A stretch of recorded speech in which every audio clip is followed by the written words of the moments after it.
We want to bring you right into the courtroom where the defense continues to build their case in the double murder trial of former South Carolina attorney Alex Murdaugh. Now, today, a witness was called to the stand by the defense, but ended up being a pretty strong witness for the prosecution as well. His name is attorney Mark Ball, and he took the stand.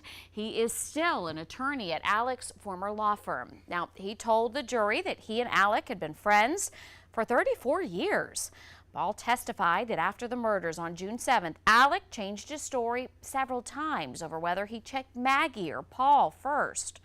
Ball also told the jury he kept asking Alex what he knew or if he had any idea who was responsible for these murders, not only for his friend, but fearing others at their firm could be in danger. But Ball said he didn't get any answers from Alex. Listen to this. And did you talk to Alex about what he did that night?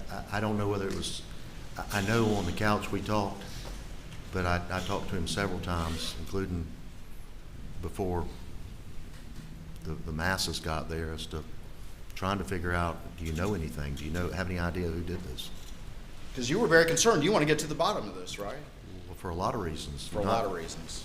For the family, for what happened to Maggie and Paul, for the law firm, for all the people involved? All of it. I mean, it's safety of, if it was something to do with him and the law practice, we didn't want somebody to show back up at the front door and harm our folks. We didn't want them to harm any of the other lawyers' families if it was some person that was deranged.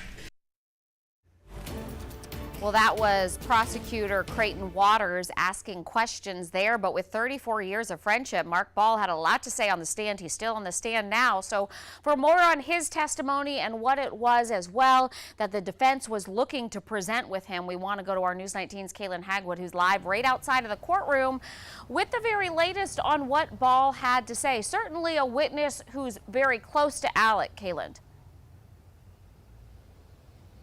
Absolutely, Andrea, and the defense is really using this testimony as an opportunity to paint what they're calling a sloppy investigation by officers who they say were only seeking to pin their client to the crime. Now, Mark Ball, he described that when he first arrived to the scene and what that was like as he and other family and friends arrived to support their friend at the time.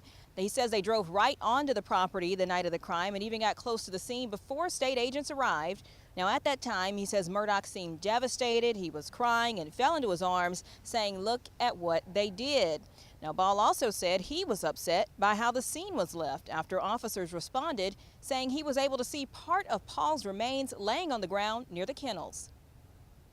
Just infuriated me that this young man had been murdered and there was still his remains there. And there was a large blood spot and tissue out right off of the apron of that area right outside the feed room. And while Ball said Murdaugh seemed to be a loving father, prosecutors focused on the lies he told over the years, from his alleged financial crimes to where he was the night of the killings. And did you talk to him about what he did that night? Yeah. And did he deny ever going down to those kennels to his buddy and law partner of 34 years?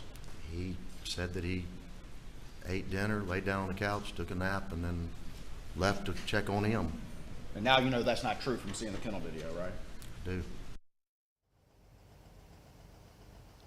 Well, Ball said Murdaugh denied being at the kennels at least 3 times in conversations with him. And as that testimony continues, we could hear from Murdaugh himself. The defense team speaking with the court earlier today, asking what questions could be considered if Murdaugh were to take the stand, hoping to have those alleged financial crimes not included in cross-examination from the prosecution. The judge said if Murdaugh decides to take the stand, he would make a decision on that on a case-by-case basis. Andrea?